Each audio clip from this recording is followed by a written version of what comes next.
ప్రార్థనతో ఈ ఆరాధన ప్రారంభించుకుందాం. పరిశుద్ధ ప్రేమ తండ్రి, యేసయ్య స్తోత్రం నాయన.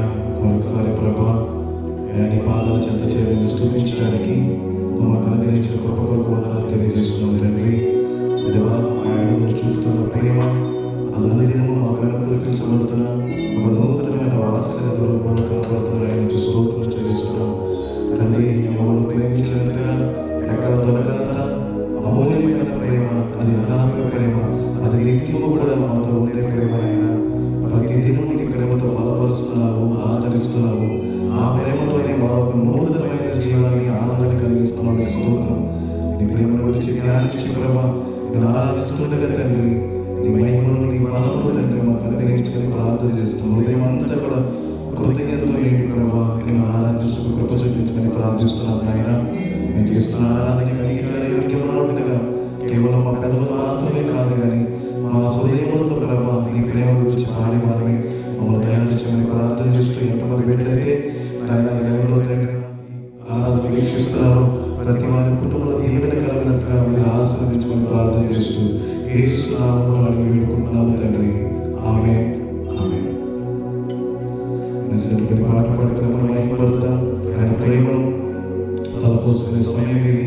ఎన్నిసార్లు పాడినా, ఎంత పాడినా కూడా ఆయన ప్రేమ గురించి మనం ఎంత పాడినప్పటికీ కూడా మన హృదయము తనివి తీరినంతగా ఉంటుంది కదా. ఆయన ప్రేమను జ్ఞాపకం చేసుకుందాం.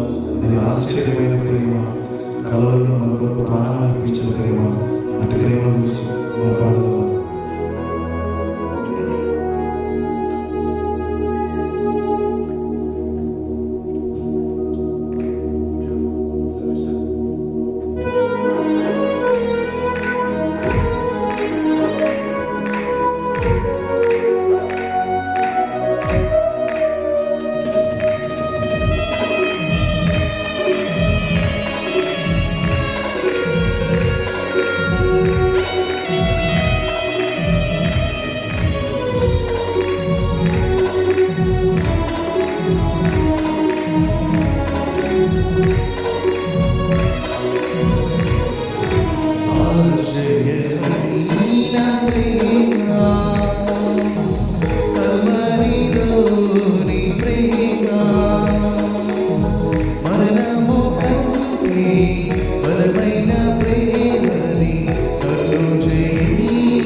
మోసిన ప్రేమ పావన యేసుని ప్రేమ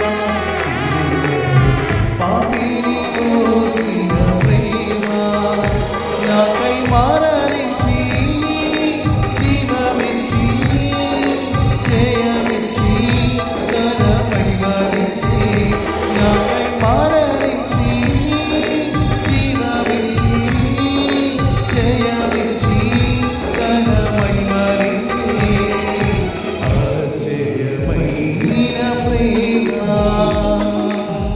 కల్వరిలోని ప్రేమ మరణము కంటే బలమైన ప్రేమని నన్ను జయించే ప్రేమ మరణము కంటే బలమైన ప్రేమని నన్ను జయించే ప్రేమ ఆశ్చర్యమైన ప్రేమ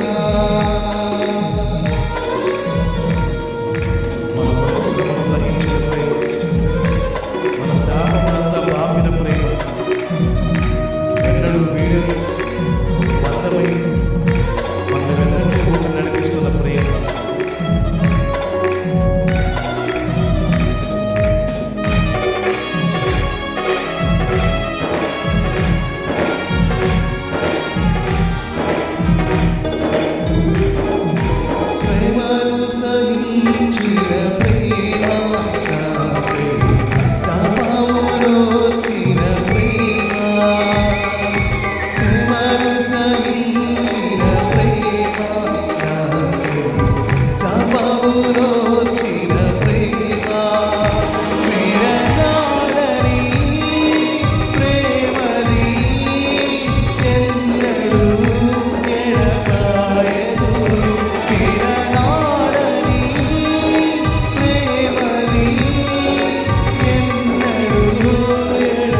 తలుచుకున్నా కూడా హృదయం అంతా కూడా కృతజ్ఞతగా అదే కృతజ్ఞత కలిగిన మనస్సు ఆయన ప్రేమ గురించి మనం పాట పాడతాం.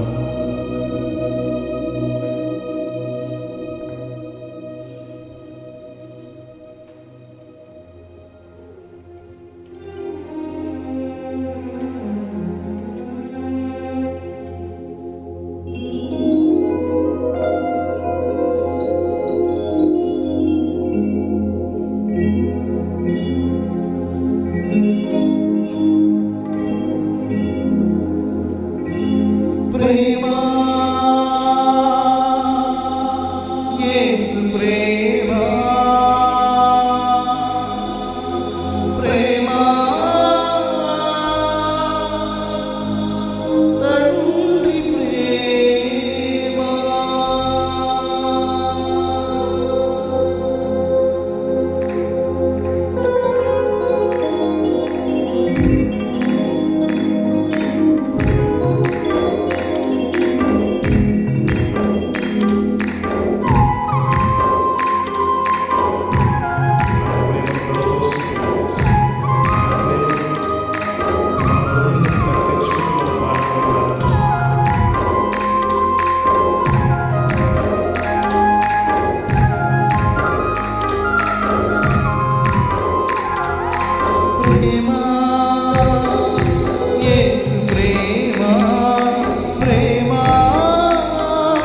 తండ్రి ప్రేమ ప్రేమ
నిజమైన ప్రేమ నీదేనయ్యా.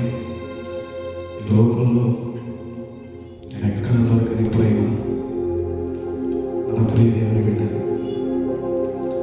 అరణ్యంలో నీటి కొరకు దాహపడి వెతికే జనాలాగా నిజమైన ప్రేమ ఎక్కడ దొరుకుతుంది? నేను నమ్మిన వాళ్ళను మోసం చేశాను, నేను ప్రేమించాలనుకున్న వాడు ప్రేమించాలనుకున్న స్త్రీ నన్ను మోసం చేసి వెళ్ళిపోయింది, బాధతో వెళ్ళిపోతున్నావు. కానీ యేసయ్య ప్రేమ నువ్వు ప్రేమించక ముందే, నువ్వు ఆయన వెతకక ముందే ఆ ప్రేమను ప్రేమించి తెలుసా? ఇంకా ఆ ప్రేమ చేతితో చాలు ఈ కొరకు ఎదురు చూస్తుంది. నువ్వు లేచి తిరిగి వస్తావని. ఆ రోజు తప్పిపోయిన కుమారుడు ఇంటిలోకి రాకముందే ఆ వీధిలో ఉండగానే తండ్రి ముందుగా వెతుక్కుంటూ వెళ్ళాడు, తండ్రి ముందుగా పరిగెత్తుకుంటూ వెళ్ళాడు. ఆ మురికి పట్టణంలోనే ఆ పందులతో సహవాసం చేసిన ఆ వ్యక్తిని గౌరవించుకున్నాడు కదా. ఈరోజు ఈ స్థితి ఏదైనా కూడా యేసయ్యను ప్రేమించడానికి సిద్ధంగా ఉంది. ఎంత పాపంలో మునిగిపోయినా కూడా ఆయన మరణాన్ని ప్రేమించడానికి సిద్ధంగా ఉన్నాడు. నిన్ను ముందు పెట్టుకుని తన కుమారుడిగా స్వీకరించడానికి ఆ యేసు ప్రేమ సిద్ధంగా ఉంది. ప్రభువా, ఆ ప్రేమ నాకు కావాలి, ఆ ప్రేమ నాకు కావాలని ప్రభుని మనం ఆరాధిద్దాం.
బురదలో ఉన్నప్పుడు దానిలో నుంచి నేను బయటికి రాలేక కుమిలిపోతూ ఏడుస్తున్న గడియలో నన్ను పైకి లేవనెత్తిన ప్రేమ కదయ్యా ఆ ప్రియ దేవుని బిడ్డ.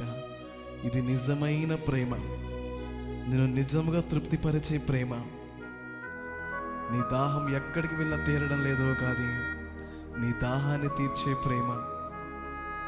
ఈ రాత్రి కాలంలో ఎక్కడి నుండి నీ మాటలు వింటున్నా సరే, నీ కొరకు ఒక శాశ్వతమైన ప్రేమ ఎదురు చూస్తూ ఉంది. ఆ ప్రేమను అనుభవించిన వారమై ఆ ప్రేమను ఇప్పటికీ అనుభవిస్తున్న వారమై ధైర్యంగా ఆ ప్రేమ గురించి మాట్లాడగలుగుతున్నాము. నీకు ఆ ప్రేమ కావాలనంటే ఈరోజు ప్రభు ప్రేమ నీ వైపు చూస్తుంది. నీ కన్నీళ్లు తుడిచే ప్రేమ అది, నీకు అండగా నిలబడే ప్రేమ అది, నిన్ను బలపరిచి నిన్ను మరలా కురింగిపోయిన నిన్ను తిరిగి లేవనెత్తగలిగిన ప్రేమ అది. ఆ ప్రేమ నమ్మగలిగితే ఎక్కడున్నా కూడా నీ 2 చేతులు పైకెత్తి యేసయ్య వైపు చూసి, యేసయ్యా నీ ప్రేమకే వందనాలయ్యా, నీ ప్రేమకే వందనాలయ్యా, ఆ ప్రేమను నాలో నింపండి, ఆ ప్రేమను నాలో నింపండి. అందరూ కూడా ప్రార్థన చేద్దాం. పరిశుద్ధుడా, ప్రేమల రాజా, నీకు స్తోత్రం నాయన. ఈ రాత్రికాలం మరొకసారి ప్రభా, మా ఎడలు నువ్వు చూపుతున్న ప్రేమ అది అగాపే ప్రేమ, అది నిత్యము ఉండే ప్రేమ దేవా. ఇది ఒక రోజుకు ఒక పూటకు పరిమితం అయిపోయేది కాదు, కానీ ప్రతి దినము కూడా మనం పలకరిస్తున్న ప్రేమ, మమ్మల్ని పలకరిస్తున్న ప్రేమ తండ్రి. ఈ రాత్రి కాలం ఎంతమంది బిడ్డలైతే నీ ప్రేమను గురించి ఆరాధించారు, నీ ప్రేమను వాళ్ళ హృదయంలో ఎంతమంది బిడ్డలైతే తలపోసుకుని కృతజ్ఞతతో నిన్ను ఆరాధించారు, బిడ్డలందరినీ కూడా నీ ఆత్మీయ ఆశీర్వాదాలతో నింపమని ప్రార్థన చేస్తూ మరొకసారి ఆ ప్రేమతో బలపరచమని. ఎంతమంది అయితే ఈ ప్రేమ తెలియక, ఎంతమంది అయితే ఈ ప్రేమను అపార్థం చేసుకుంటూ దూరం అయిపోతున్నారో అట్టి ప్రజలను కూడా కనికరించి, అయ్యా నీ ప్రేమ కలవరలో శిలువ మీద ఆ రక్తం ఎక్కడైతే ప్రారంభించబడిందో ఈరోజు నా జీవితం వరకు ఆ రక్తం ప్రవహిస్తూనే వచ్చింది, ఆ ప్రేమ ప్రవహించుకుంటూనే వచ్చింది, ఆ ప్రేమ నది ప్రవహించుకుంటే వచ్చింది కదా.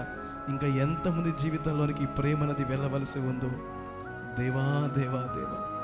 మా దేశమంతా కూడా నాయన, మా రాష్ట్రం అంతా కూడా నీ ప్రేమ నదిలో నిండిపోవునట్లుగా, ప్రతి వారి గుండెల్లోనికి ప్రభా ఈ ప్రేమ ప్రవహించినట్లుగా మీరు కృప చూపించమని ప్రార్థన చేస్తున్నాం తండ్రి.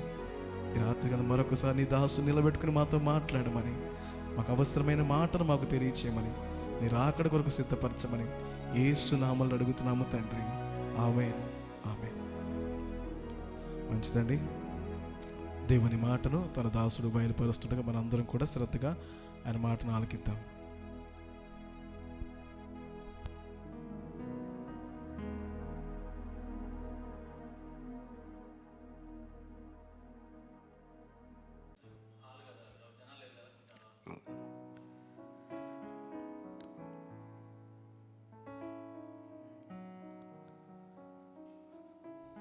దేవునికి స్తోత్రం. హల్లెలూయా. దేవునికి సమస్త మహిమ ఘనత ప్రభావంలో ఆయన నామమునికే చెందునుగాక. మరి దేవుడు మనకు అనుగ్రహించిన ఈ విలువైన సమయాన్ని బట్టి దేవుని నేను ఎంతగానో స్తుతిస్తున్నాను. దేవుని సన్నిధిలో కూడుకొని ఆయన స్తుతించి ఆరాధించుకునే భాగ్యాన్ని, ఆయన మాటలు వినే భాగ్యాన్ని దేవుడు మనకు అనుగ్రహించినందుకు దేవునికి స్తుతి కలుగునుగాక. హల్లెలూయా. మరి దేవుడు నాకు అనుగ్రహించిన ఈ కృపను బట్టి నిత్య సువార్త ప్రార్థనా సహవాసపు అధ్యక్షులైన రెవరెండ్ పి మోహనయ్య గారికి, నాకు ఇట్టి సమయాన్ని ఇచ్చిన దైవజనులకు నా ప్రత్యేకమైన వందనాలు చెల్లిస్తున్నాను.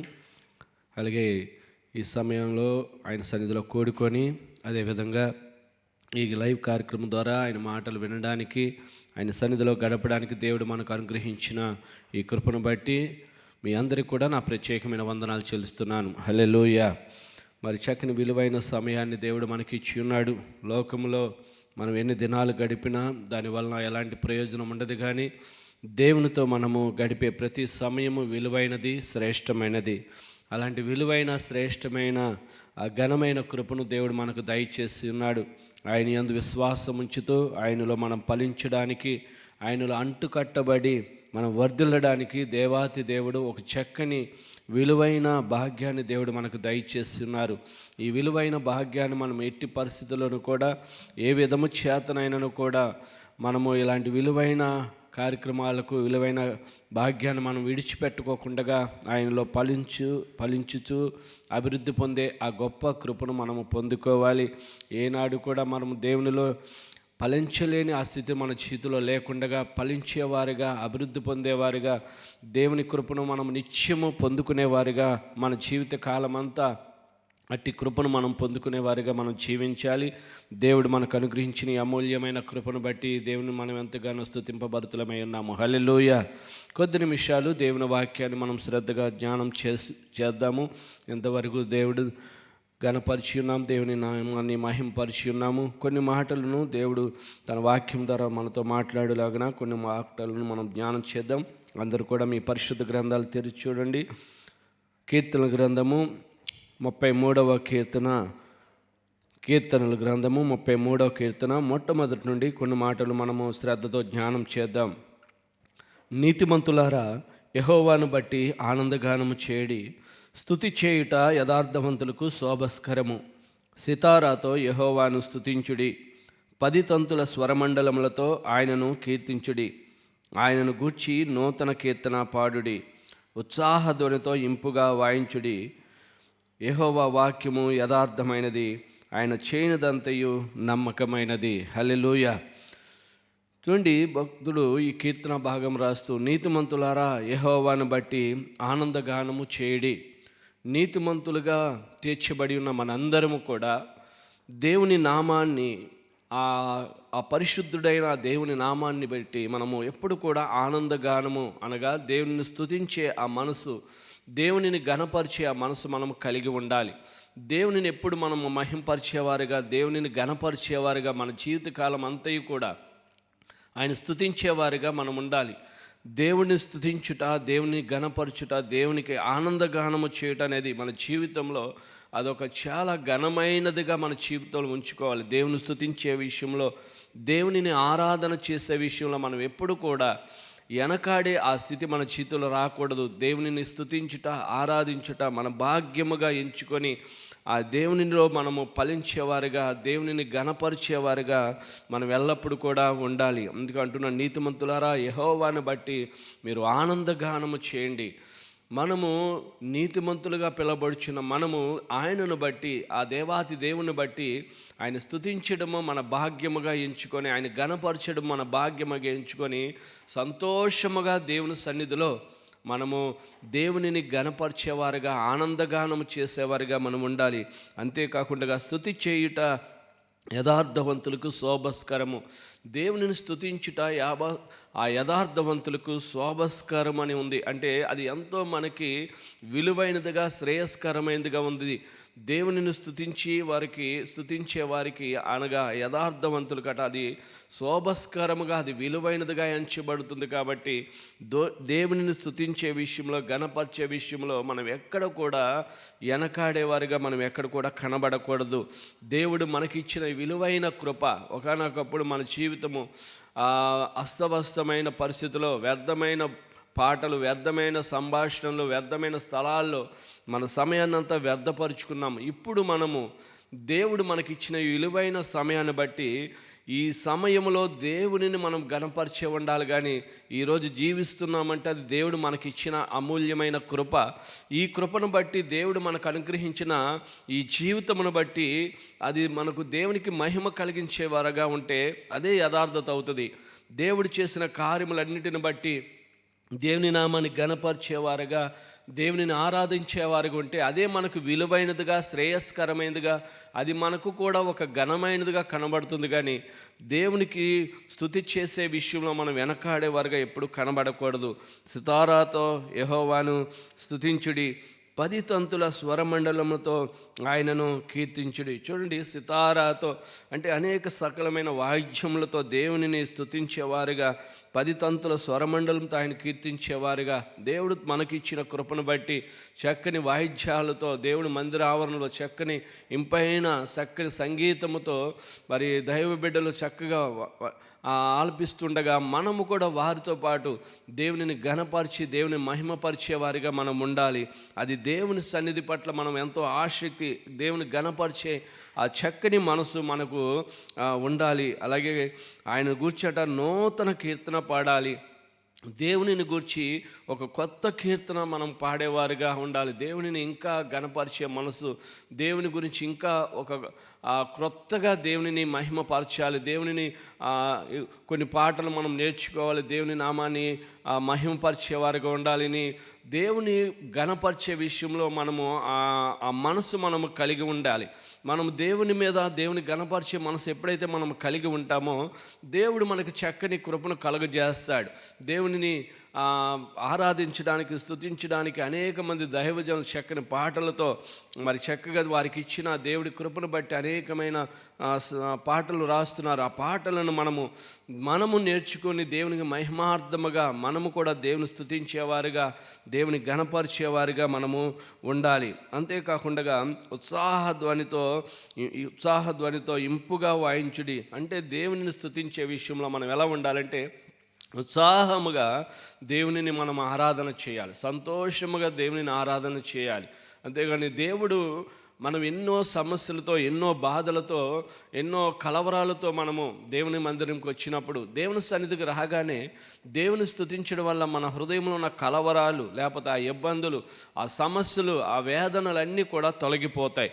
ఎందుకంటే దేవుని స్తుతిలో చాలా శక్తి ఉంది. దేవుని స్తుతించడం వల్ల ఏ చీకటికి కానీ దుష్టాత్మలకు కూడా అక్కడ ఎంత మాత్రమో మన హృదయంలో తావుండదు. ఆ భయాలన్నిటి నుండి కూడా దేవుడు మనల్ని విడిపిస్తాడు. మన హృదయపూర్వకముగా మనం దేవునిని ఘనపరిచే మనసు మన హృదయంలో ఎప్పుడు కూడా సంతోషముగా మనము దేవుని విశ్వాసముతో ఆయన స్తుతించడం వలన మన వ్యాధుల నుంచే కాదు, మన సమస్యలన్నిటి నుండి కూడా మన దేవుడు విడిపించగలడు, మనకు సహాయకుడిగా ఉండగలడు. కాబట్టి మనం ఉత్సాహముగా దేవుని సన్నిధిలో మనము ఆరాధన చేయాలి. 4వ వచనం చూడండి. యెహోవా వాక్యము యథార్థమైనది, ఆయన చేయనిదంతయు నమ్మకమైనది. హల్లెలూయా. చూడండి ప్రియ దేవుని బిడ్డలారా, దేవుని వాక్యము ఎలాంటిదంటే ఆయన వాక్యము యథార్థమైనది, ఆయన చేయనిదంతయు నమ్మకమైనది. దేవుడు స్తుతించడము చాలా ఘనమైన విషయము, దేవునిని ఆరాధన చేయట చాలా ఘనమైన విషయము.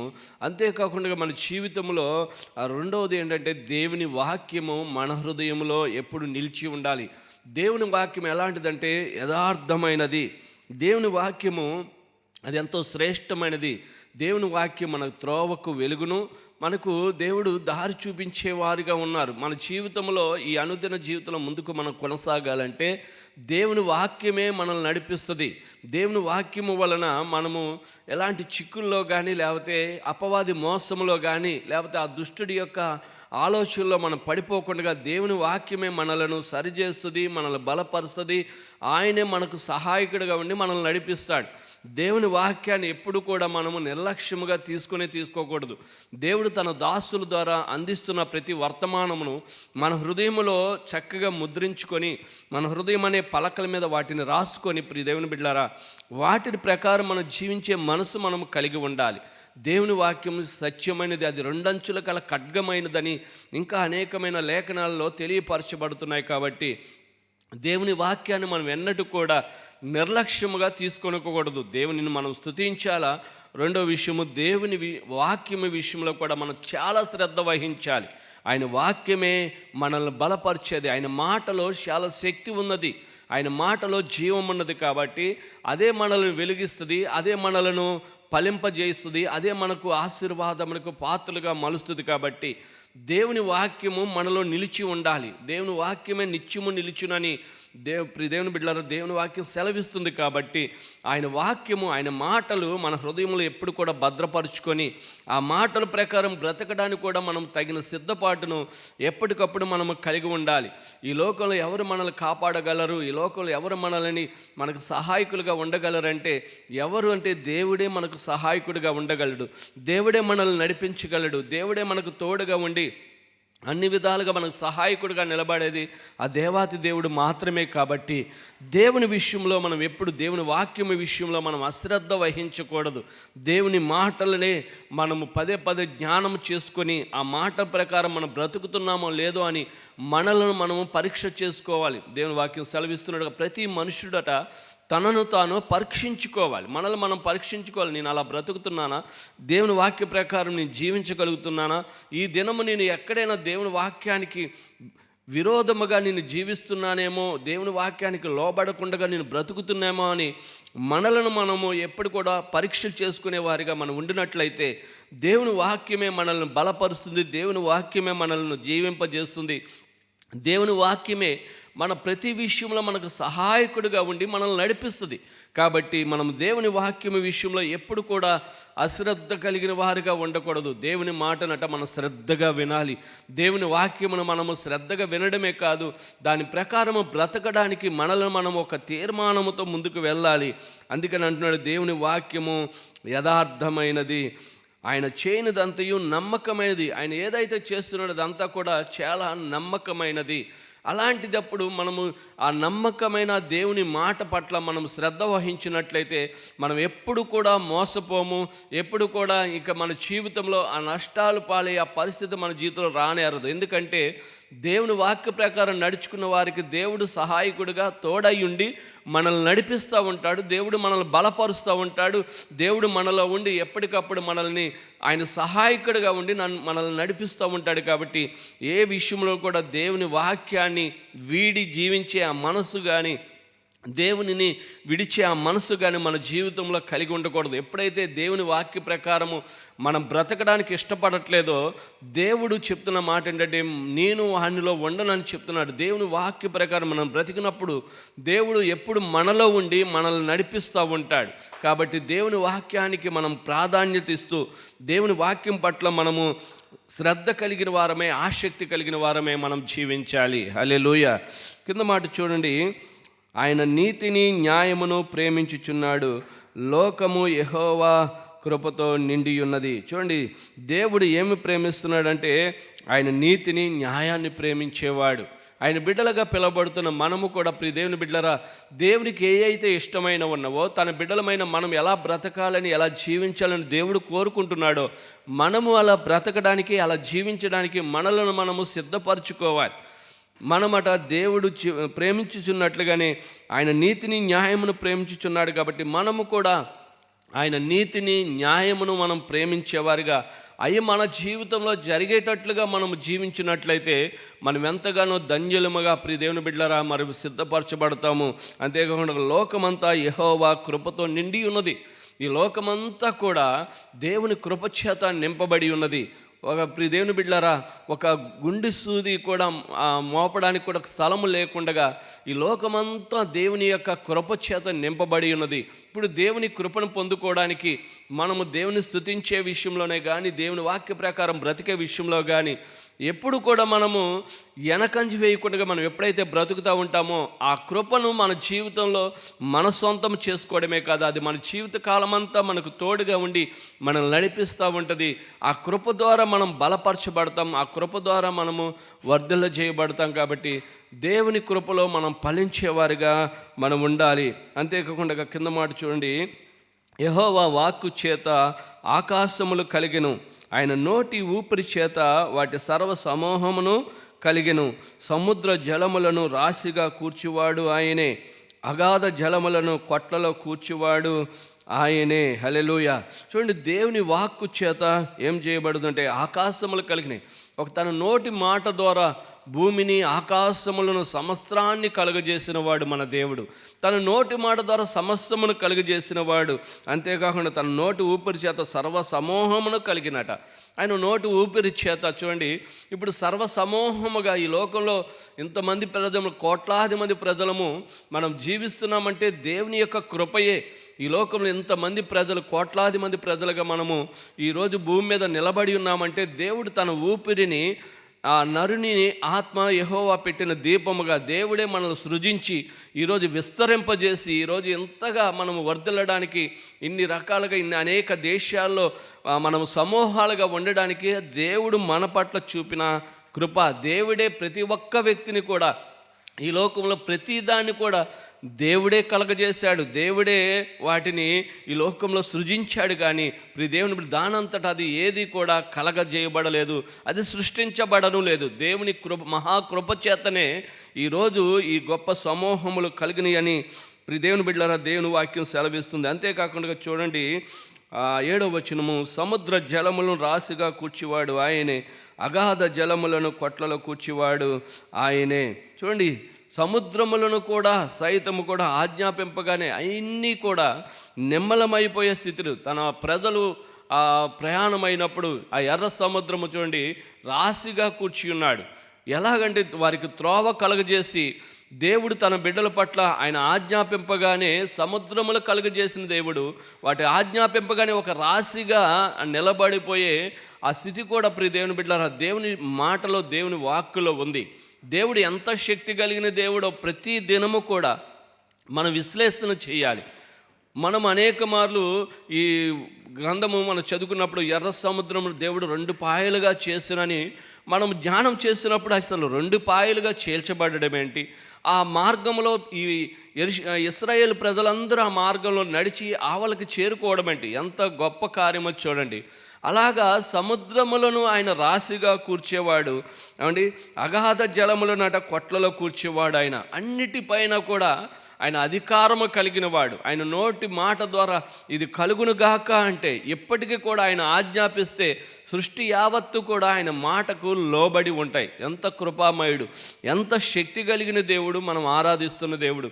ఆయన మాటలనే మనం ఆలకిస్తున్నాం, ఆయన మాటలనే మనము ఇప్పుడు వింటున్నాం. కాబట్టి మనము చూడండి, సృష్టి యావత్తు ఆయన మాటకు అంతగా విధేయత చూపిస్తే ఆయన బిడ్డలమైన మనము కూడా దేవుని వాక్య విషయంలో ఎప్పుడు కూడా మనం వెనకాడేవారిగా మనం ఉండకూడదు. దేవుని వాక్యమే మనల్ని బ్రతికించేది, దేవుని వాక్యమే మనల్ని జీవింపజేసేది. కాబట్టి ప్రియ దేవుని బిడ్డలారా, దేవుని వాక్యానికి మనము ఎక్కువ ప్రాధాన్యత ఇచ్చేవారిగా ఉండాలి. కింద మాట చూడండి, లోకులందరూ యెహోవా యందు భయభక్తులు నిలపవలెను, భూలోక నివాసులందరూ ఆయనకు వెరవవలెను. చూడండి, లోకంలో నివసిస్తున్న వారందరూ కూడా యెహోవా యందు భయభక్తులు నిలపాలి. దేవుని బిడ్డలారా, లోకంలో జీవిస్తున్న ప్రతి ఒక్కరము కూడా దేవుని యందు భయభక్తులు కలిగిన వారుగా ఆయన సన్నిధికి వచ్చే విషయంలో కానీ, ఆయన వాక్య ప్రకారం బ్రతికే విషయంలో కానీ, లోకంలో నివసిస్తున్న ప్రతి ఒక్కరు కూడా ఎప్పుడైతే ఆయనకి విధేయత కలిగి ఉంటామో ఆ మహాదేవుని యొక్క మహాకృపను మనం పొందుకోగలుగుతాం, ఆయన క్షేమాన్ని మనం పొందుకోగలుగుతాం, ఆయన దయను మనం పొందుకోగలుగుతాం. అందుకని దేవుని వాక్యం సెలవిస్తుంది, లోకులందరూ కూడా ఆయన యందు భయభక్తులు కలిగి ఉండాలి. ప్రాముఖ్యంగా మనము దేవుని వాక్యం వింటున్న మనము, ఆయన సన్నిధిలో కూడుకుంటున్న మనము, ప్రియ దేవుని బిడ్డలారా, దేవుని వాక్యాన్ని విషయంలో ఎప్పుడు కూడా అశ్రద్ధ కలిగిన వారిగా మనం ఉండకూడదు. దేవుని యందు మనము భయభక్తులు కలిగి జీవించాలి. ఆ భయభక్తులు కలిగిన మనస్సు మనము కలిగి ఉండాలని దేవుని వాక్యం సెలవిస్తుంది.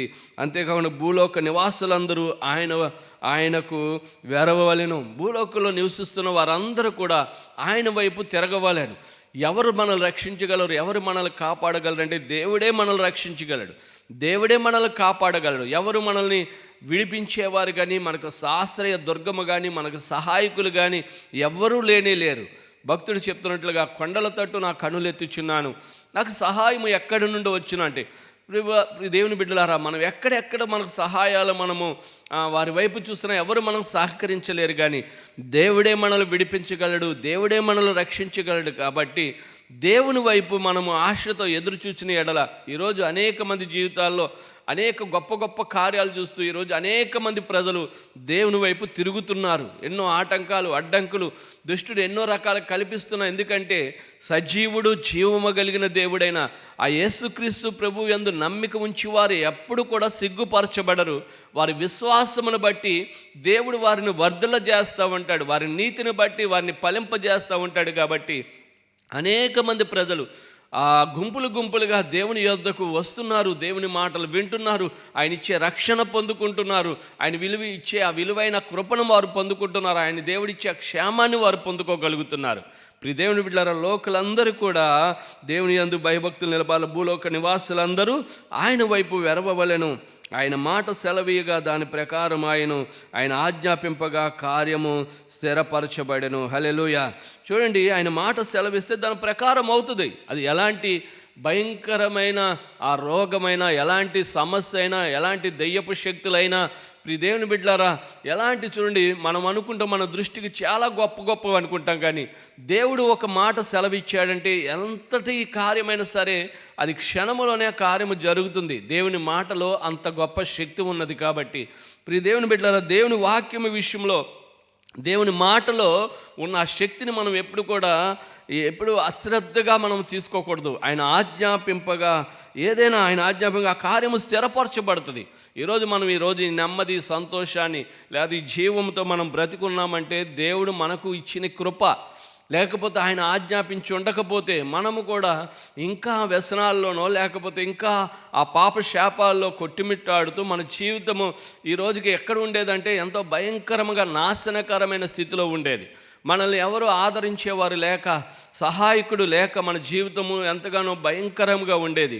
కానీ దేవుడు తన కృప చేత మనకు ఆజ్ఞాపించాడు. మనకున్న ఆ స్థితి నుంచి దేవుడు లేవనెత్తాడు.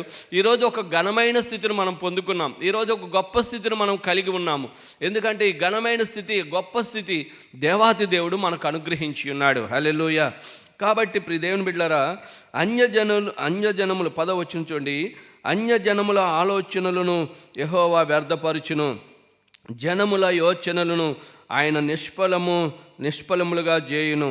చూడండి, అన్యజనుల ఆలోచనలు యెహోవా వ్యర్థపరచును. అంతేకాకుండా జనముల యోచనలు ఆయనట నిష్ఫలము చేస్తాడట. ఏంటి అన్యజనుల ఆలోచనలు అంటే? వ్యర్థమైన ఆలోచనలు, దేవునికి విరోధముగా జీవించే ఆ మనస్తత్వాల నుండి దేవుడంట అన్నిటిని కూడా దేవుడు వ్యర్థపరుస్తాడు. ఏది శ్రేయస్కరమో, ఏది శ్రేష్టమైనదో, ఏది మేలైనదో అదే దేవుడి చేత స్థిరపరచబడుతుంది. కానీ అనేకమైనవి ఈ భూలోకంలోకి రావచ్చును, కానీ అవి ఎంత మాత్రము స్థిరపరచబడవు. దేవుని మాటే స్థిరపరచబడుతుంది. దేవుని ఆలోచనే సదాకాలము నిలుస్తుందని దేవుని వాక్యం సెలవిస్తుంది. అన్యజనుల ఆలోచనలన్నీ దేవుడు వ్యర్థపరుస్తాడు. జనముల యొక్క యోచనలన్నీ కూడా దేవుడు నిష్ఫలం చేస్తాడు. అంటే అవి ఎందుకు పనికిరానిగా, అవి ఏమాత్రము జరిగేవి కాకుండా దేవుడు చేయగలడు. ఎందుకంటే వాటి వలన కీడే కానీ ప్రజలకు ఏమాత్రము మేలు కలగదు. వారు చేస్తున్న ఆ కార్యాలను బట్టి ఎంతసేపు దానివల్ల నష్టమే కానీ దానివల్ల మేలు కలిగించేది ఏది ఉండదు. కాబట్టి దేవుడే వాటిని నిష్ఫలము చేస్తాడని దేవుని వాక్యం సెలవిస్తుంది. 11వ వచనం చూడండి. యెహోవా ఆలోచన సదాకాలము నిలుచును, ఆయన సంకల్పములు తరతరములకు ఉండును. హల్లెలూయా. దేవుని ఆలోచన సదాకాలము నిలుస్తుంది. దేవుని ఆలోచన, దేవుడు ఏదైతే ఉద్దేశించి ఉన్నాడో, దేవుడైతే ఏదైతే ఈ లోకంలో ఉన్న మన పట్ల తన ప్రణాళిక, తన చిత్తం ఏమై ఉన్నదో అదే నిలుస్తుందని దేవుని వాక్యం సెలవిస్తుంది. కాబట్టి దేవుడు ఖచ్చితంగా తన ప్రణాళిక చొప్పున, తన చిత్తము చొప్పున ఈ లోకంలో సమస్తము నడిపించబడతాయి. అనేకులు ఏయో ఆలోచనలు చేసినా, కొన్ని ఆలోచనలు, కొన్ని మాటలు మనం విన్నప్పుడు మనకు కొద్ది వేదన, భయం కలుగుతూ ఉంటుంది. కానీ దేవుని మాటే ఎప్పటికీ అయినా సరే అదే స్థిరపడుతుంది. కానీ ప్రియ దేవుని బిడ్డలారా, దేవుని వాక్య విరోధమైనది ఏది కూడా అది స్థిరమైనది కానే కాదు. కాబట్టి ప్రియ దేవుని బిడ్డలారా, మనము దేవుని ఆలోచనే సదాకాలం నిలుస్తుంది. ఆయన సంకల్పములు తరతరములు ఉండును. ఆయన ఆలోచనలు, ఆయన కృప, ఆయన ఏదైతే ఉద్దేశించున్నాడో మనల్ని రక్షించడానికి తన ప్రణాళిక, తన చిత్తము, తన కృపను ఆయన మనకు అనుగ్రహిస్తున్నాడు. కాబట్టి ఆయన సంకల్పములే ఎప్పుడు కూడా ఆయన చెప్పినది, దేవుడు మన పట్ల ఏదైతే వాగ్దానం చేసి ఉన్నాడో, ఏదైతే మనకు అనుగ్రహించాలని దేవుడు తెలియపరుస్తున్నాడో ఆయన సంకల్పములు అవి జరుగుతాయి. ఖచ్చితంగా దేవుడు తన కృప ద్వారా మనల్ని నడిపిస్తాడు. ఎప్పుడు కూడా మనం భయపడాలని అవసరం లేదు. దేవుడే మనకు సహాయకుడిగా ఉండి దేవుడే మనల్ని నడిపిస్తాడు. ఏ విషయములను బట్టి, దేనిని బట్టి మనం భయపడవసరం లేదు. మనల్ని నడిపించేవాడు, మనకు తోడుగా ఉండి మనల్ని నడిపిస్తున్నవాడు సర్వశక్తి కలిగిన దేవుడు. ఆయన సమస్తాన్ని కలుగజేసిన వాడు. కాబట్టి మనము ఆయన పట్ల అలాంటి విశ్వాసతను, అలాంటి నమ్మకత్వాన్ని కలిగి మనము దేవుని స్తుతించే విషయంలోనూ, దేవుని వాక్యాన్ని శ్రద్ధగా వినే విషయంలో మనము జాగ్రత్తగా ఉండినట్లయితే ఆయనే మనల్ని నడిపించేవారిగా ఉన్నారు. కింద మాట 12వ వచనం చూడండి. యెహోవా తమకు దేవుడు కాగల జనులు ధన్యులు, ఆయన తనకు స్వాస్థ్యముగా ఏర్పరచుకుని జనులు ధన్యులు.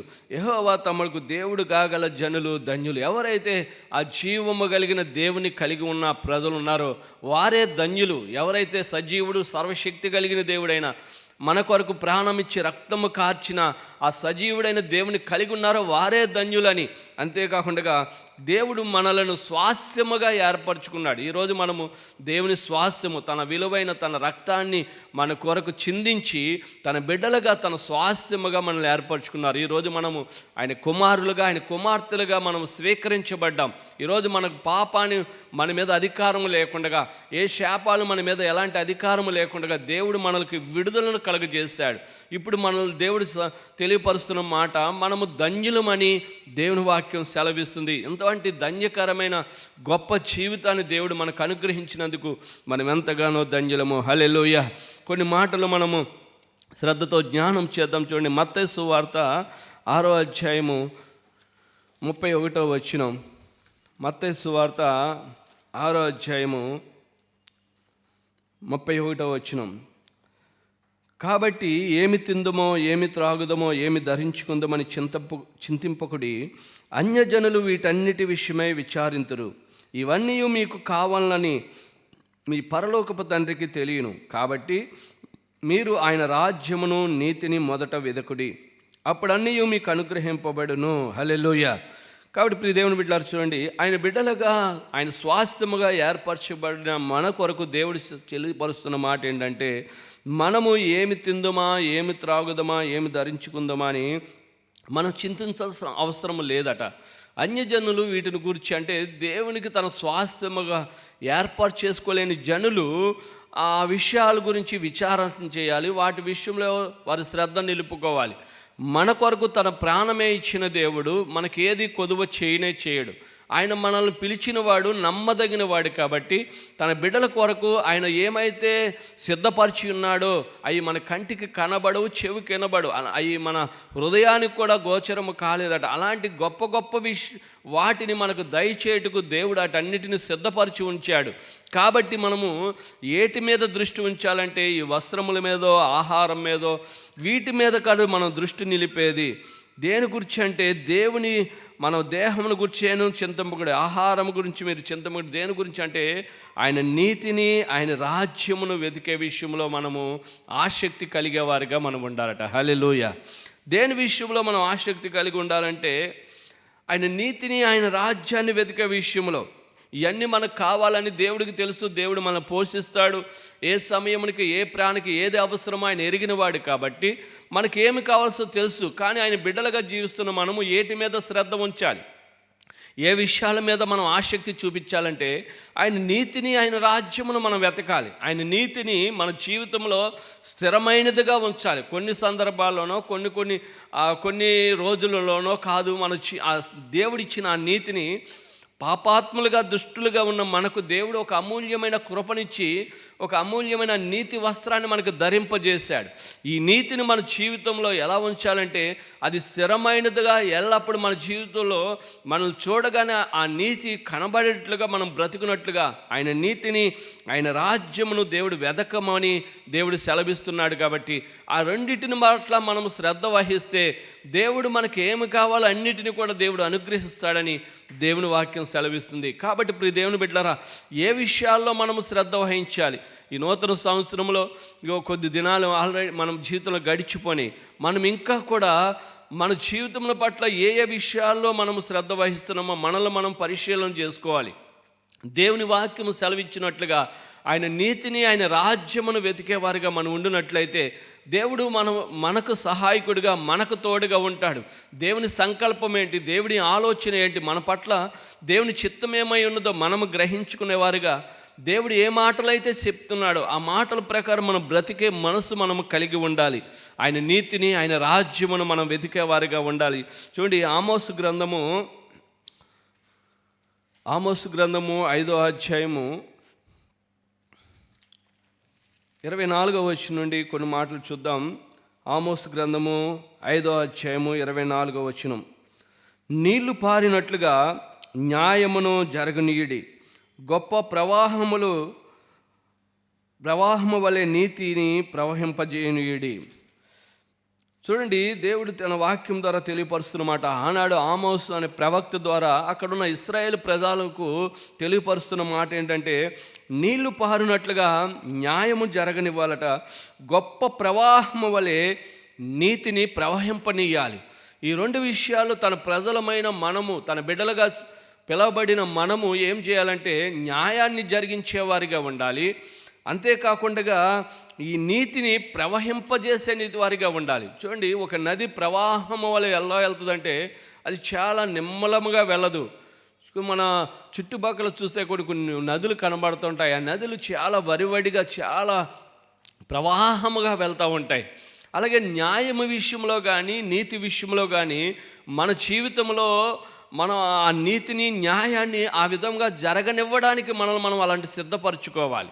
అంతేకాకుండా కొన్ని విషయాల్లోనే, కొన్ని సందర్భాల్లోనే కాదు, లేకపోతే కొన్ని దినాల్లోనే కాదు, ప్రతి దినంలో కూడా, ప్రతి దినము ప్రతి సందర్భంలో కూడా మనము ఆ న్యాయమును, ఆయన నీతిని ఎలాగంటే ప్రవాహము వలె, అది ఏ విధంగా అయితే ప్రవాహము, ఆ నీరు ఎలాగైతే అంత ఫ్లోటింగ్ వెళ్తుందో, మన జీవితంలో కూడా ఆ నీతిని, మన జీవితంలో ఆ న్యాయమును కూడా జరగనివ్వడానికి మనల్ని మనం సిద్ధపరచుకోవాల్సిన బాధ్యత మన మీద ఉన్నది. ప్రియ దేవుని బిడ్డలారా, మనం ఎప్పుడైతే మనం అలా బ్రతకడానికి సిద్ధపరచుకుంటామో, దేవుడు తన అమూల్యమైన కృప చెప్పున, తన దయ చెప్పున మనల్ని బలపరుస్తూ ఉంటాడు. ఆనాడు ఇశ్రాయేలీలు తన జీవితంలో అనేక రకాలుగా దేవుని చేత విడిపించబడి, దేవుని చేత తన కృపను పొందుకొని, దేవుడు తన కనికరమును, తన దయను వారి మీద చూపిస్తూ నడిపిస్తున్నప్పటికీ, కొంతమంది దేవుడు అనుగ్రహించిన తన అమూల్యమైన కనికరమును, దయను పొందకలేకపోవడానికి కారణం వారి జీవితంలో ఆ నీతిని, ఆ న్యాయాన్ని జరగనివ్వలేదు. ప్రియ దేవుని బిడ్డలారా, విడిపించిన దేవుడు ఎందుకు మనలను మరలా వదిలివేస్తాడంటే, మన అయోగ్యత వలన, మన అజాగ్రత్త వలన, దేవుని విషయంలో మన నిర్లక్ష్యం వలన మనము జీవితంలో దేవుని మహాకృపను మనం పొందుకోలేకపోతున్నాం. జాగ్రత్తగా మనము గమనించినట్లయితే ఎప్పుడు కూడా మన జీవితంలో ఈ నీతిని, ఈ న్యాయాన్ని సమృద్ధిగా మన జీవితంలో జరగనివ్వడానికి మనల్ని మనం సిద్ధపరచుకోవాలి. ఆయన బిడ్డలుగా పిలువబడుతున్న మనము, దేవుడు, మన తండ్రి అయిన దేవుడు నీతిమంతుడైన ప్రజలు, ఆయన పరిశుద్ధుడైన ప్రకారము మనము పరిశుద్ధులముగా జీవించే ఆ మనసు మనం కలిగి ఉండాలి. ఏ సందర్భంలో, ఏ విషయంలోనూ కూడా మన జీవితంలో దేవుని వాక్య వ్యతిరేకమైన ఆ స్థితులు మన జీవితంలో కలగనివ్వకుండా మనం చూడాలి. చూడండి, ఆ పైన 25వ అధ్యాయంలోనే 13వ వచనం చూడండి. ఇది చెడు కాలము గనుక ఈ కాలమున బుద్ధిమంతుడు ఓరకుండును. మీరు బ్రతుకున్నట్లు కీడు విడిచి మేలు వెదుకుడి. అలాగు చేసిన ఎడల మీరు అనుకొని చొప్పున దేవుడును సైన్యములకు అధిపతినగు యెహోవా మీకు తోడుగా ఉండును. హల్లెలూయా. కాబట్టి చూడండి, ఇది చెడు కాలము గనుక మన ఈ కాలమున ఎలా ఉండాలంటే మనం బుద్ధిమంతుడిగా ఊరుకుండాలట.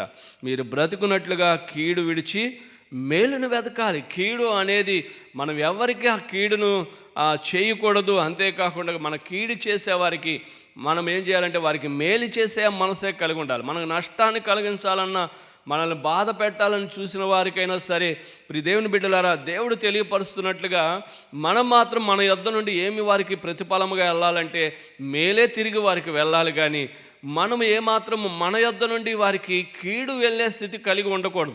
దేవుని యొద్ద నుండి మనం ఎలాంటి కృపనైతే పొందుకుంటున్నామో, ప్రియ దేవుని బిడ్డలారా, దేవుడు మనకి ఏదైతే మనకు అభ్యసింపజేస్తున్నారో ఆ విషయాల్లో మనము శ్రద్ధ వహించిన వారిగా ఉండాలి. కానీ దేవుడు మనకు తోడుగా ఉండాలంటే, దేవుడు కనికరము, దేవుని దయ మన జీవితంలో ఉండాలంటే, మనం ప్రియ దేవుని బిడ్డలారా, మనము దేవుని వాక్యం విషయంలో చాలా జాగ్రత్తగా ఉండాలండి.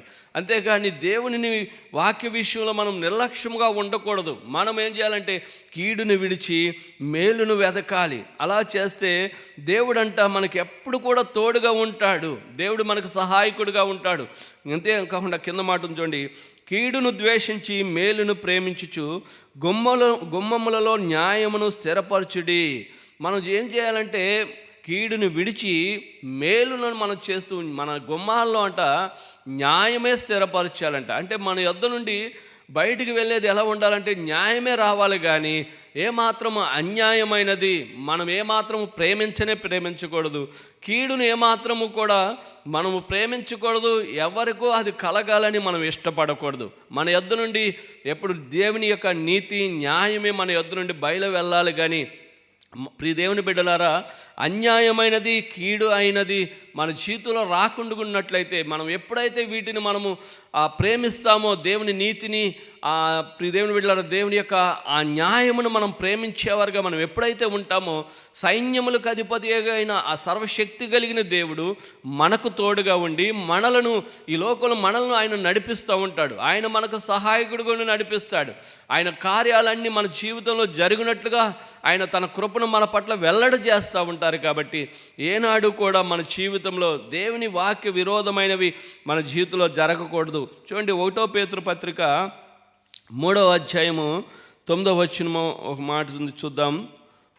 పేతురు రాసి 9వ వచనం, ఆశీర్వాదమునకు వారసులవుటకు మీరు పిలువబడితే గనుక కీడుకు ప్రతి కీడైనను దోషణకు ప్రతి దోషణను చేయక దీవించుడి. జీవమును ప్రేమించి మంచి దినములు చూడగలవాడు చెడ్డదాన్ని పలకుండా తన నాలుకను, కపటపు మాటలు చెప్పకుండా తన పెదవులను కాచుకొనవలెను. అతడు కీడు నుండి తొలగి మేలు చేయవలెను, సమాధానము వెతికి దాన్ని వెంటాడవలెను. ప్రభువు కన్నులు నీతిమంతుల మీదను, ఆయన చెవులు వారి ప్రార్థనల వైపుకు ఉన్నవి కానీ ప్రభువు ముఖము కీడు చేయవారికి విరోధముగా ఉన్నది. హల్లెలూయా. చూడండి, మనము దేవుని ఆశీర్వాదములకు వారసులవుటకు పిలువబడుతున్నాం కాబట్టి మనం ఏ విధంగా బ్రతకాలంటే దేవుని వాక్యం విరోధమైనది మన జీవితంలో ఉండకూడదు. కీడు కట ప్రతి కీడైనను మనము చేయకుండగా ఏం చేయాలంటే దోషణకు ప్రతి దోషణ కూడా మనం చేయకుండగా వారిని దీవించాలంట. అంటే మనకు కీడు చేసే వారిని కూడా వారిని మనం క్షమించాలి. క్షమించడమే కాదు, వారు దీవించబడినట్లుగా మనము వారి మన నుండి ఏం రావాలంటే వారు దీవించబడాలని వారి కొరకు మనం ప్రార్థన చేయాలి. అలా మనం చేస్తే జీవమును ప్రేమించి మంచి దినాలు మనం చూడాలనుకుంటే చెడ్డదాన్ని పలకుండా మన నాలుకను మనం కాచుకోవాలి. అంతేకాకుండా మన పెదాలను కూడా కాచుకోవాలి. కీడు నుండి తొలగి మేలు చేసే ఆ మనసు మనము కలిగి ఉన్నప్పుడు, సమాధానము దాన్ని వెతికి వెంటాడినప్పుడు దేవుడు ఏం చేస్తాడంటే ప్రభువు కన్నులంట నీతిమంతుల మీదను, ఆయన చెవులు వారి ప్రార్థన వైపుకు ఉన్నవి. హల్లెలూయా. మనం ఇలాగా బ్రతికితే, ఇలా జీవిస్తే, మనము ఏ విధంగా మనము జీవించినట్లయితే మనం నీతిమంతులుగా ఒక స్థిరమైన నీతిమంతుడు జీవించవలసిన విధానంలో మనం బ్రతుకుతున్నట్లు దేవుడిచ్చిన మనకు ఈ నీతిని మనం వృద్ధి చేసుకుంటూ దేవుడు కృపను మనం పొందుకోవడానికి, దేవుడు మన ప్రార్థనలన్నీ ఆలకించడానికి, దేవుడు మనం చేస్తున్న విజ్ఞాపనలన్నిటికీ సమాధానం ఇవ్వడానికి, దేవుని బిడ్డలారా, మనం ఏ మాత్రము కూడా కీడుకు ప్రతి కీడు చేయకూడదు. అంతేకాదు దోషణకు ప్రతి దోషణ మనం పలకకూడదు. అంతేకాకుండా దేవుని బిడ్డ సమాధానం అట వెదకి వెంటాడే మనసు మనం కలిగి ఉన్నప్పుడు దేవుడు ఏం చేస్తాడంటే మన ప్రార్థన మీద దేవుని దృష్టి ఉంచుతాడు. మన మీద తన దృష్టి నిలిపి మన ప్రార్థనలన్నీ సఫలమవునట్లుగా, మన ప్రార్థనలన్నిటికీ దేవుడు సమాధానాన్ని కలుగజేస్తారు. దేవుడే మన ప్రార్థన వినలేకపోతే, దేవుడే మన స్వరం వినలేకపోతే, దేవుడే మనం దృష్టించకపోతే, మనం ఈ లోకంలో బ్రతుకుతున్నది ఈ లోక సంబంధమైన భోగాల కొరకో లేకపోతే మన సుఖాల కొరకో అన్వేషించినట్లయితే అదన్నీ వ్యర్థమైనవని దేవుని వాక్యం సెలవిస్తుంది. దేవుని దృష్టికి మనం నీతిమంతులుగా ఉండాలి. దేవుడు మనం ఆయన కన్నులు మనం చూసేవారుగా మనము కనబడాలి. కానీ దేవుడు మన ప్రార్థన వినలేని ఆ ప్రార్థనలు కానీ ఆ జీవితము కానీ మన జీవితంలో జరగనివ్వకూడదు. అలాంటి స్థితి మన జీవితంలో రాకుండా మనమే అలాంటి సిద్ధపాటును, అలాంటి మంచి మనసును మనము కలిగి ఉండాలి. ఎప్పుడు కూడా దేవుని బిడ్డలారా, దేవుని ఆశీర్వాదమునకు వారసులకు దేవుడు మనల్ని పిలిచాడు కాబట్టి దేవుడు ఎవరి మీద తన దృష్టి ఉంచుతాడంటే ప్రభు కన్నులట నీతిమంతుల మీద ఉంటాయి. ఎవరి మీద ఉంటాయంటే నీతి కొరకు అన్వేషణ, నీతిని ప్రవాహము వలె ప్రవహింపజేసి సమృద్ధిగా ఆ నీతిని సమృద్ధిగా నిలుపుకునే వారి మీద దేవుడు తన దృష్టి ఉంచుతాడు. ఆయన చెవులు అంటే వారి ప్రార్థనల వైపు ఉంటాయట. హల్లెలూయా. అంతేకాకుండా ప్రభువు ముఖమట కీడు చేయ వారికి విరోధముగా ఉంటుంది. దేవుని ముఖము మనకు విరోధముగా ఉంటే మనం బ్రతుకు వల్ల దేవుని బిడ్డలారా, అదేమాత్రము ఎన్ని సంవత్సరాలైనా ఎన్ని దినాలైనా దాని వలన మనకు ప్రయోజనకరమైనది ఏమీ మాత్రము కానే కాదు. ఈ రోజు నుంచి మనం ఏం చేయాలంటే, అయ్యా నా ప్రార్థన వినున్నట్లుగా, నీరు నా మీద దృష్టి నిలుపునట్లుగా జీవించి ఆ కృపను నేను కలిగి ఉంటాను ప్రభు అని దేవుని దగ్గర మనం ఒక నిబంధన లేకపోతే దేవుని దగ్గర ఒక మనము ప్రమాణం చేసుకొని అలా జీవించే మనసు కలిగి ఉండి దేవునికి ఏ అయితే ఇష్టమైనవి ఉంటాయో, దేవునికి ఏదైతే నచ్చినవి ఉంటాయో, నచ్చినవి వాటి ప్రకారం బ్రతికే మనసు మనము కలిగి ఉండాలి. కొంతమంది తన దేవుని కృపణకు, దేవునికి భయపడి అలా జీవించారు కాబట్టి వారి జీవితంలో ఎంతగానో వారు ప్రథములుగా ఘనమైన వారుగా దేవుడు వారిని ఆశీర్వదించి వారి జీవితము అనేకులకు దీవెనకరంగా, రక్షణకరంగా, ఆశీర్వాదకరంగా అనేకులకు వారి జీవితము వర్ధిల్లినట్లుగా దేవుడు వారిని చేశారు. హల్లెలూయా. చూడండి, ఆదికాండము 39వ అధ్యాయము, ఆదికాండము 39వ అధ్యాయము 3వ వచనం నుండి కొన్ని మాటలు చూద్దాం. యెహోవా అతనికి తోడై ఉండుననియు, అతడు చేసినదంతయు అతని చేతులు యెహోవా సఫలము చేసుననియు అతని యజమానుడు చూచినప్పుడు యోసేపు మీద అతని కటాక్షము కలిగిన గనుక అతని యొద్ద పరిచర్య చేయవాడాయను. మరియు అతడు తన ఇంటి మీద విచారణకర్తగా అతను నియమించి తనకు కలిగినదంతయు అతని చేతికి అప్పగించెను. అతడు తన ఇంటి మీదను తనకు కలిగినది అంతటి మీదను అతని విచారణకర్తగా స్తోత్రం. హల్లెలూయా. చూడండి, ఆదికాండం 39:3 యెహోవా అతనికి తోడై ఉండుననియు అతడు చేసినదంతయు అతని చేతిలో యెహోవా సఫలము చేసిననియు అతని యజమానుడు చూచినప్పుడు యోసేపు మీద అతనికి కటాక్షము కలిగెను కనుక అతని యొద్ద పరిచర్య చేయువాడాయెను. మరియు అతడు తన ఇంటి మీద విచారణకర్తగా అతను నియమించి తనకు కలిగినదంతయు అతని చేతికి అప్పగించెను. అతడు తన ఇంటి మీదను తనకు కలిగినదంతటి మీదను అతని విచారణకర్తగా నియమించిన కాలము మొదలుకొని యెహోవా యోసేపు నిమిత్తము ఆ ఐగుప్తీయుని ఇంటిని ఆశీర్వదించెను. యెహోవా ఆశీర్వాదము ఇంటిలోనేమి పొలములోనేమి అతనికి కలిగిన సమస్తము మీద ఉండెను. హల్లెలూయా. చూడండి, యోసేపు తన జీవితంలో తన సహోదరులతో పాటు నివసించిన కానించి తన జీవితంలో ఎప్పుడు కూడా చెడుతనమును అసహించుకునేవాడిగా, తన సహోదరులు ఆ చెడుతనమును జరిగించేవారిగా ఉన్నప్పటికీ ఏమాత్రం కూడా ఆ చెడుతనమును తన జీవితంలో జరగనివ్వకుండగా ఎప్పటికప్పుడు తన పరిశుద్ధతను ఆ నీతిని కాపాడుకుంటూ తన దృష్టికి అది దేవుని దృష్టికి ఏదైతే అసహ్యముగా ఉన్నదో తన దృష్టిలో కూడా దాన్ని అసహించుకున్నాడు. కాబట్టి తన జీవితంలో అనేకమైన భయంకరమైన ఆ పరిస్థితులు గుండా వెళ్ళినప్పటికీ ఆ దేవుడు తన కృపను తనకు తోడుగా ఉంచి నడిపిస్తున్నారు. దేవుడే సహాయకుడిగా ఉండి యోసేపును నడిపిస్తున్నాడు. ఆ ఐగుప్తీయుని ఆ ఇంటికి చేరినప్పుడు ఈ ఐగుప్తీయునంట యోసేపును బట్టి ఐగుప్తీయుడు ఆశీర్వదించబడుతున్నాడు. ఒక నీతిమంతుడు అక్కడ ఉండడం వలన చూడండి, దేవుడు దానికి తోడుగా ఉండడం బట్టి ఐగుప్తీయుడు ఆశీర్వదించబడే గొప్ప స్థితిని ఆయన కలిగి ఉన్నాడు. ఒక నీతిమంతుని ద్వారా కలిగే ప్రయోజనం, మనము నీతిమంతులుగా ఉంటే మన కుటుంబానికి దీవెన, మన ప్రాంతానికి దీవెన, అంతేకాకుండా మన వలన అనేకులకు ఆ రక్షణకరమైన ఆశీర్వాదము మన కుటుంబాల్లో మన ప్రాంతాల్లో కూడా అది కలగడానికి దేవుడు కృప చూపించేవాడు. ఏనాడు కూడా దేవుడు తనకిస్తున్న ఆ విలువైన స్థితిని బట్టి కూడా తను ఎప్పుడు కూడా చూసుకోలేదు. దేవుడు తనకిస్తున్న ఆ కృపను బట్టి ఆ నీతిని వీడే విషయంలో ఎన్ని కలిగి ఉన్నా, ఎంత అధికారము కలిగి ఉన్నా తనను విచారణకర్తగా ఆ ఐగుప్తుడు నిలబెట్టినప్పటికీ, అనేక వారి మీద ఒక అధికారిగా నిలబెట్టినప్పటికీ తన నీతిని మాత్రం ఏనాడు విడిచిపెట్టకుండా జీవించాడు. కాబట్టి యోసేపుకు దేవుడు తోడుగా ఉన్నాడు. తాను ఇంకా విచారణకర్తగా నియమించిన కాంచి ఇంకా అంటే దేవుడు అధికముగా తన కృపను ఐగుప్తుని అంట ఉంచాడు. అతడు వచ్చిన కాంచి తను ఎంతగానో వర్ధిల్లడము, తను ఎంతగానో తన వ్యాపారాలే కానీ తన పనులు అన్నిటినీ కూడా దేవుడు ఎలా ఆశీర్వదిస్తున్నాడో అవన్నీ కూడా ఈ ఐగుప్తుడు చూసి ఆయనకు పరిచారం చేసేవాడిగా కనబడుతున్నాడు. హల్లెలూయా.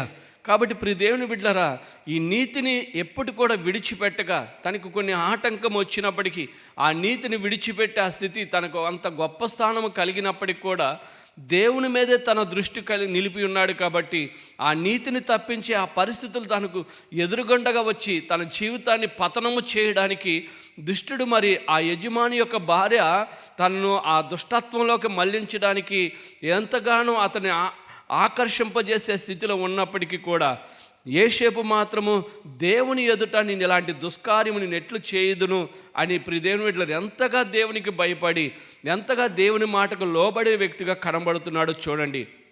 యోసేపు తను ఉన్న పరిస్థితిని, తనకున్న కలిగినది నా బట్టే కదా ఇతను ఇంతగా ఐశ్వర్యవంతుడయ్యాడనో దేనిని బట్టి కాదు, దేవుడు తనను వర్ధిల్ల చేస్తున్న బట్టి, దేవుడు తనకు ఇస్తున్న ఆ స్థితిని బట్టి, ఆ అధికారాన్ని బట్టి, అన్ని విషయాల్లో ఎన్ని కలిగి ఉన్నా దేవుని నీతిని మాత్రం ఎప్పటికీ విడిచిపెట్టలేదండి. దేవుని నీతి విషయంలో ఎంత శ్రద్ధగా, ఎంత ఆసక్తిగా, ఎన్ని కలిగి ఉన్నా కొంతమంది కొన్ని విషయాల్లో లేకపోతే కొంతగా వర్ధిల్లత కనబడగానో లేకపోతే కొన్ని వారి జీవితంలో రాగానే దేవుని నీతిని విడిచిపెట్టేవారు చాలామంది దేవుని బిడ్డలమైన చాలామంది బిడ్డల్లో కనబడుతుంది. కొంతమంది అయితే దేవుని ఏ విషయంలోనూ కూడా ఈ స్థితి కలగడానికి కారణము దేవుడు. ఈరోజు నేను ఒకనొకప్పుడు నా పరిస్థితి, నా జీవితము చాలా బలహీనమైన పరిస్థితిలో ఉండేది. ఎంతో అవమానకరమైన పరిస్థితిలో ఉండేది. ఈరోజు నేను ఇలాంటి గొప్ప స్థితిలో కలిగి ఉన్నానంటే దేవుడు నాకు అనుగ్రహించిన కృపే కదా. దీనిని బట్టి నేను ఏ విధము చేత దేవునికి విరోధమైన ఆ స్థితిని నేను కలిగి ఉండను అనే మనసు దేవుని బిడ్డలమైన మనము కలిగి ఉండాలి. కానీ దేవుడు మనకు అనుగ్రహించిన వాటిని బట్టి ఏనాడు కూడా ఆయన మన నీతిని తప్పించేవిగా మన మనసులు వాటి వైపు తిరగకూడదు. తాను ఎంత గొప్ప స్థానంకి వెళ్ళినప్పటికీ ప్రియ దేవుని బిడ్డలారా, ఆ పరిస్థితులు వచ్చినప్పుడు దేవుని బిడ్డ దేవునికి భయపడి లోబడి దేవుడు తనకిచ్చిన ఆ నీతి విషయంలో, ఆ పరిశుద్ధత విషయంలో దాన్ని కాపాడుకున్నట్టు ఎంతో శ్రద్ధ నిలిపి ఉన్నాడు యోసేపు. దేవుని బిడ్డలారా, మన జీవితము కూడా తర్వాత యోసేపు జీవితము ఆ నీతిగా ఉండడం వలన ఆయన ఎంతగా హింసించబడినప్పటికీ, చెరసాల పాలైనప్పటికీ, తర్వాత దేవుడు తనకిచ్చిన కృపా జ్ఞానము ఆ వివేచనను బట్టి చూడండి, అక్కడున్న ఆ రాజులలో ఎవ్వరు కూడా ఆ ఆ దేశంలో ఉన్న జ్ఞానులు గనులైన వారు కూడా ఆ కలభావమును చెప్పడానికి ఎవరికి ఆ జ్ఞానం లేదు. కానీ ఈ చెరసాల్లో ఉండి దేవుని వాక్యముకు దేవుని మాటకు లోబడిన ఈ యోసేపుకు దేవుడు ఆ జ్ఞానం ఇచ్చాడు. హల్లెలూయా.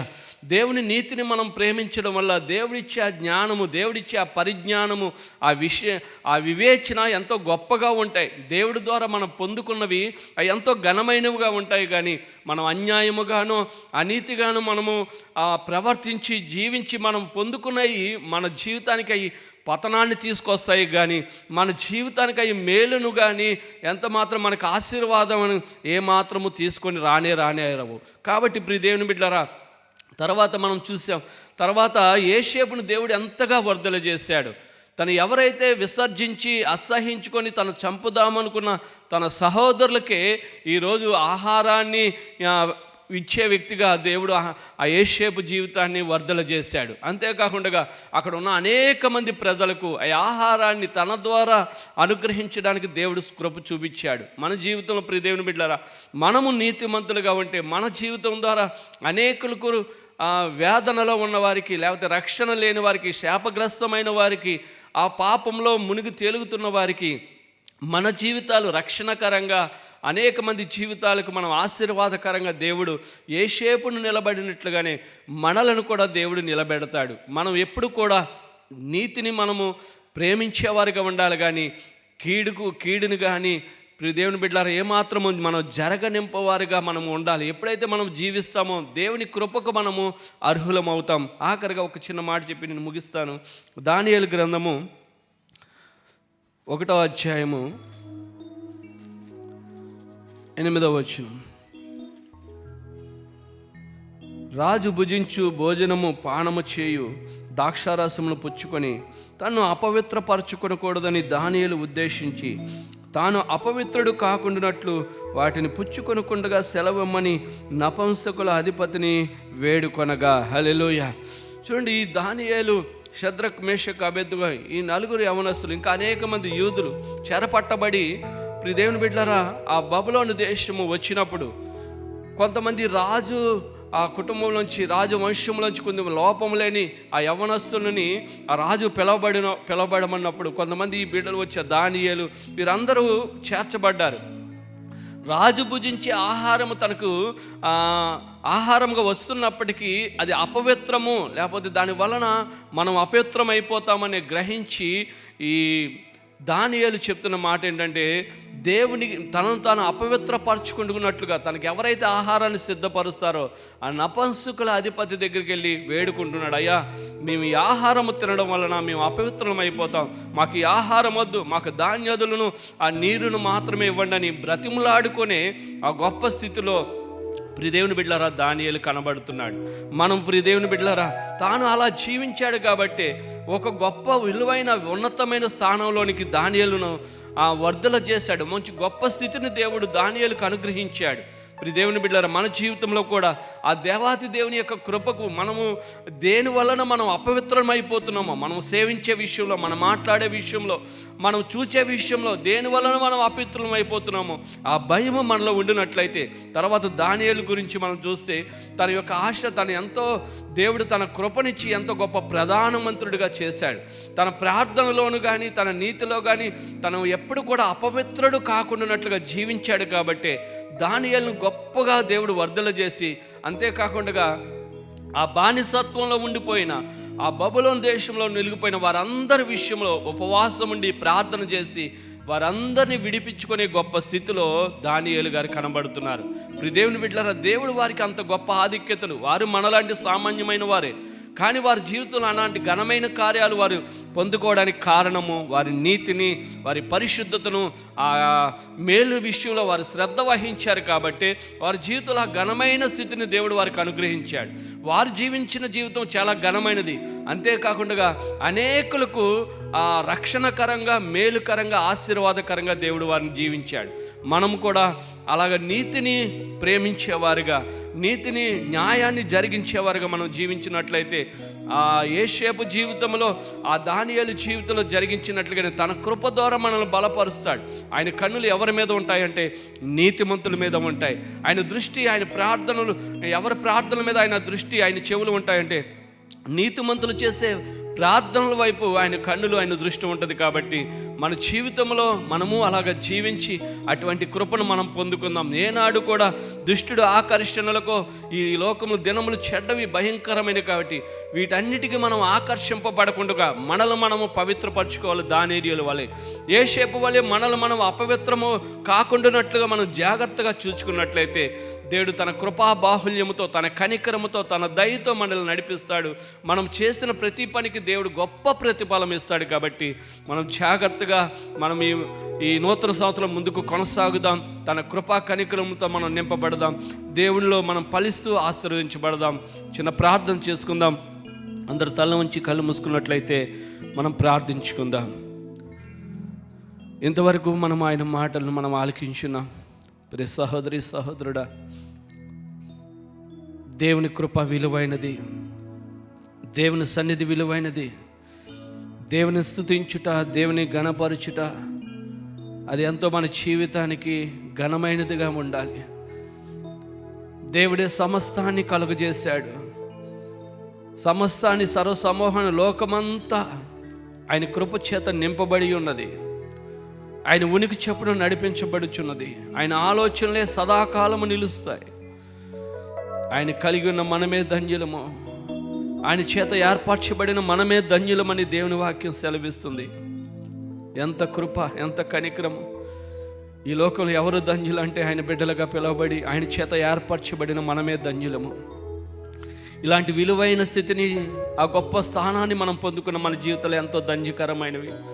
మనం ఏ విధంగా బ్రతకాలంటే ఈ లోకంలో దేని కొరకు మనం చింతించే అవసరం లేదు. దేవుడు మనకి వాటన్నిటినీ అనుగ్రహిస్తాడు. ఆయన నీతిని, ఆయన రాజ్యమును మనం వెతకాలి. ఆయన నీతిని, ఆయన రాజ్యమును, ఆయన నీతి మనలో నది వలె మనం ఆయన నీతిని ప్రవహింపజేసేవారుగా, న్యాయమును మన జీవితంలో జరిగించేవారుగా మనం జీవించడానికి అలాంటి స్థితి మనం ఎప్పుడైతే సిద్ధపడుకుంటామో దేవుడు మన ప్రార్థనను మన మీద తన దృష్టి నిలపడానికి ఆయన ఎంతో ఆసక్తి కలిగి ఉన్నాడు. దేవుని కలిగి ఉన్న మన జీవితాలకు దేవునికి విరోధమైనవి మన జీవితంలో కలిగి ఉండకూడదు. దేవునికి వాక్యకు విరోధమైనవి మన జీవితంలో జరగనివ్వకుండా మనల్ని మనము కాపాడుకుంటూ ఉండాలి. యోసేపును దేవుడు తోడుగా ఉండి ఎంతగానో వర్ధల చేశాడు. తన వర్ధలతను బట్టి, తనకున్న స్థితిని బట్టి ఏనాడు అతిశయించుకోలేదు. దేవుడే నన్ను ఈ స్థితిలో ఉంచాడని. మరలా తన జీవితంలో ఆ పాపమును తన జీవితంలో వెంటాడినప్పుడు దాన్ని తృణీకరించి అసహించుకొని కష్టానికైనా తన బాధకైనా ఓర్చుకున్నాడు. కానీ ఏమాత్రము దేవునికి విరోధమైన స్థితిని తన జీవితంలో జరగనివ్వకుండా జీవించాడు. కాబట్టి యోసేపును దేవుడు ఐగుప్తు దేశమునికే గొప్ప ప్రధానిగా చేసి అనేక మందికి ఆహారం ఇచ్చే వ్యక్తిగా దేవుడు యోసేపును సిద్ధపరిచాడు. దానియేలు కూడా అది ఎంతో విలువైన ఆహారం అయినప్పటికీ దానివలన అపవిత్రత తన జీవితంలో కలుగుతుందని భయపడి ఆ నపుంసకుల అధిపతిని వేడుకొని ఆ ఆహారము ద్వారా అపవిత్ర పడకుండానట్లుగా సామాన్యమైన ఆహారమును తీసుకోవడానికి సిద్ధపడ్డాడు. కాబట్టి దానియేలును ఆ బబులోను దేశములోని మహా గొప్ప వ్యక్తిగా దేవుడు ఆశీర్వదించాడు. అనేక మంది తన బానిసత్వంలో ఉన్న వారిని కొరకు ప్రార్థన చేయడానికి, వారందరిని విడిపించుకోవడానికి దానియేలు ఒక మంచి ప్రార్థనాపరుడుగా, ఒక గొప్ప నాయకుడిగా మనకు కనబడుతున్నాడు. వారు మన వంటి వారే. వారు నీతిని జరిగించారు, అనీతిని వారి జీవితంలో దూరపరుచుకున్నారు, కీడుని వారి జీవితంలో దూరపరుచుకున్నారు, దేవుని వాక్యానికి విధేయులై ఉన్నారు. మనము కూడా మన జీవితంలో నీతినే జరిగించేవారిగా ఉండాలి. దేవుని వాక్యానికి లోబడేవారుగా మనం బ్రతికినట్లయితే మన ప్రార్థనలు దేవుడు ఆలకిస్తాడు, దేవుని దృష్టి మన మీద నిలుపుతాడు. దేవుడు మనకు అనుగ్రహించిన విలువైన కృపను బట్టి మనము అనేక మందిని చీకటిలో ఉన్న ప్రజలను వెలుగులోనికి నడిపించగలుగుతాం. ఆ పాప శాపాల్లో మునిగిపోతున్న ప్రజలను మనము కూడా జీవములోనికి, ఆ నిత్య జీవములోనికి, ఆశీర్వాదములకు పాత్రలైనట్లుగా మనము కూడా వారిని నడిపించేవారిగా మనల్ని దేవుడు సిద్ధపరుస్తాడు. అటువంటి కృపలో దేవుడు మనల్ని నడిపించినట్లుగా, అయ్యా నేను ప్రతి విషయంలోనూ కూడా నీతిని జరిగించేవారిగా, ప్రతి విషయంలోనూ కూడా నేను అపవిత్రుడును కాకుండానట్లుగా జీవించే వ్యక్తిగా నేను బ్రతుకుతాను ప్రభువా, అట్టి కృప నాకివ్వండి అని దేవుని మనం అడిగి మనం ప్రార్థన చేసుకుందాం. దేవుడు మనల్ని చూస్తున్నాడు, దేవుడు మనల్ని ఎరిగి ఉన్నవాడు. మనం ప్రతి విషయంలోనూ జాగ్రత్తగా దేవుని వాక్య ప్రకారం బ్రతికినట్లుగా మనము ఒక స్థిరమైన మనసుతో మనం ముందుకు కొనసాగుదాం, ప్రార్థించుకుందాం. పరిశుద్ధుడా, పరమ తండ్రి, సకల ఆశీర్వాదాలకు కారణభూతుడా, నీ ఘనమైన పరిశుద్ధ పాదాలకు లెక్కలేని వందనాలు, స్తోత్రాలు నాయన.